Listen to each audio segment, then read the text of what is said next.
চারিদিকে অথই পানি, আর তার মাঝে বৈঠা হাতে এক বয়স্ক নারী। চোখে মুখে যেন সংগ্রাম আর বয়সের ছাপ স্পষ্ট। তবে তিনি মৌসুমী মাঝি নন। দীর্ঘ ৩৮ বছর ধরে এভাবেই তুরাগ নদীতে নৌকা চালিয়ে জীবন নির্বাহ করছেন জুলেখা বেগম। তার জীবন অনেকটাই যেন জলে ভাসা পদ্মের মতো। ১৯৮৮ সালে হৃদযন্ত্রের ক্রিয়া বন্ধ হয়ে মারা যান জুলেখার স্বামী। এরপর ভিক্ষাবৃত্তিতে নামেন তিনি, কিন্তু সেখানেও বেশ বিড়ম্বনায় পড়তে হয় তাকে। ছেলে ধরা বলে ভিক্ষা দেওয়ার পরিবর্তে আটকে রাখে স্থানীয়রা। আমার স্বামী মরছে ৮৮ বন্যার ১৫ দিন পর। মারার পরে আমি কি করে রাখাম, পরের দিন গেছি ভিক্ষা করতে। ভিক্ষা বোঝেন, ভিক্ষা করতে গেছি তো শুনকা আবার মাইসের ফলাইনের কল্লা গেডি কাটটা লয়ে যায়। তার বাদে কেউ কয় কল্লা কাটা আইছে, কেউ কয় বালামন্দ আছে না, কেউ কয় না রে হের কোলো লেদা বাচ্চা খাই কি এর কল্লা কাটতে আইছি। তো এইরকম এখানে বয়ে রয়েছি, মাতারিরা ৪-৫ জন আয় কয় কি এইটা কল্লা কাটা। আমি কি শোনেন, আপনারা যা মনে করেন তা না। আমার স্বামী মারা গেছে, আমি বলহাইলে না খায় রয়েছি, এই কথা মাসের খোঁজ যাইছি। খুঁজে নিয়ে বলহাইনের দেখি কটা ভাত খাওয়াইতে রিনি। স্বামীর মৃত্যুর পর এক প্রতিবেশীর বাড়িতে গিয়েছিলেন ভাতের মার খুঁজতে। তবে সেখানে ভাতের মারের পরিবর্তে শুনতে হয় কটু কথা। নিরাশ হয়ে খালি হাতে ফিরে এসে সন্তানদের লবণ দিয়ে পানি গরম করে খাইয়েছেন এই মা। গেলাম একদিন, অনেক কষ্টের কথা কি কমু।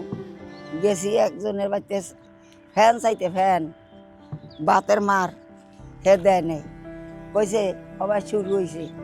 স্বামী না মরতে না মরতে পোলাইনের দিয়ে দিয়েছে হ্যানের লিগে।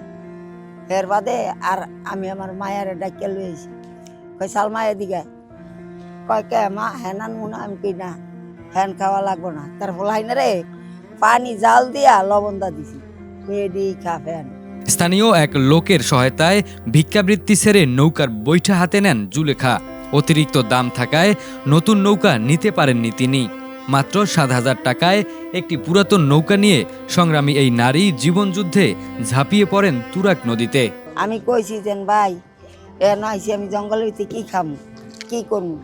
তাই কয় তাই কি করবেন, আমি কি একটা নৌকা যদি কিনা দিতেন মানুষজন পার করলে আমি কিছু টেহা রুজি করে খাইতে পারতাম। নৌকা কিনতে গেছি মতন অনেক গিয়ে দেখি কি নৌকা ১৪,০০০ টাকা। এর বাদে পুরান নৌকা কিনে আনছি ৭,০০০ টাকা। এরপর বৈঠা হাতে একে একে কেটে গেছে জীবনের ৩৮টি বসন্ত। কোলে থাকা ৩ সন্তানও বড় হয়েছে, বিয়ে করেছে। জুলেখা ভাবছেন হয়তো এবার তার কপালে একটু সুখ জুটবে, কিন্তু বিধিবাম, অভাগা যেদিকে চায় সাগরও শুকিয়ে যায়। ঠিক তেমনটাই ঘটল জুলেখার জীবনে।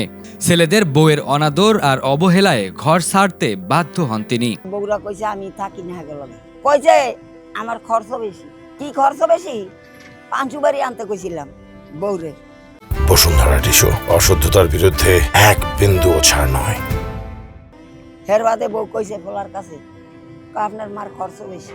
এই কথা আমি কইছি আমার খরচ কালে বেশি, এত বছর আমি পারলাম, আমার এখন খরচ হয় নাই, আর এখন আমার খরচ বেশি। আমার একটা এত বালা নেই যে ১০ টাকা সহিত পিডাই না ফলাইন খাওয়াইছি। আর এখন হ্যার বউরা যদি কয়, হ্যারা যদি প্রতিবাদ না করে, তাহলে তার আমার আর করার কিছু নেই আছে।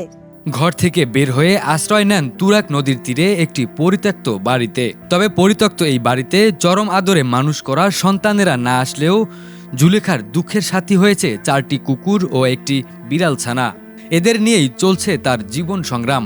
আমার আপন বলতে আর কেউ দরকার নেই, আমার এইটা থাকলেই ছাড়বো। আমার ওই 4টা কুকুর আছে আর ওরা আছে। বাবু এনে ঘুমায় থাকো, আমি কামো যাই। হ্যাঁ মজান মনে ঘুমাও, এনে ঘুমাও। হ্যাঁ কামো যাই। পরিত্যক্ত এই বাড়িটি ভেঙে নতুন করে নির্মাণ কাজ শুরু করেছে বাড়ির মালিক। আবারও গৃহহীন হয়ে পড়ার শঙ্কায় দিন কাটছে জুলেখার। দেশের বিত্তবান ও সরকারের কাছে তার দাবি একটা মাথা গোজার ঠাঁই। যেসব কাম করছি আমি বাজার এটি কইল শেষ, কিন্তু কার কাছে কম দুঃখের কথা।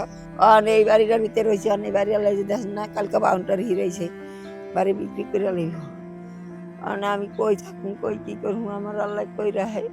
আমার ঘর বাড়ি নাই, থাকার বাসস্থান নাই। আমার যদি একটা ফ্যামিলি কার্ড দিত, আর যদি আমার একটা থাকার একটু জায়গা দিত, তাইলে যে কয়দিনই বাঁচতাম থাকতে পারতাম।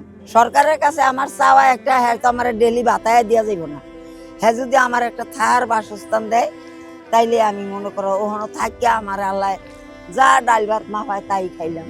৩৮ বছর ধরে নদীর ঢেউ সামলানো এই নারী কি শেষ বয়সে এক চিলতে আশ্রয় পাবেন, নাকি তুরাগের এই জোয়ার ভাটায় আবারও ভেসে যাবে তার ঠিকানা? সাইফুল্লাহ আল হেলাল, এটিএন বাংলা।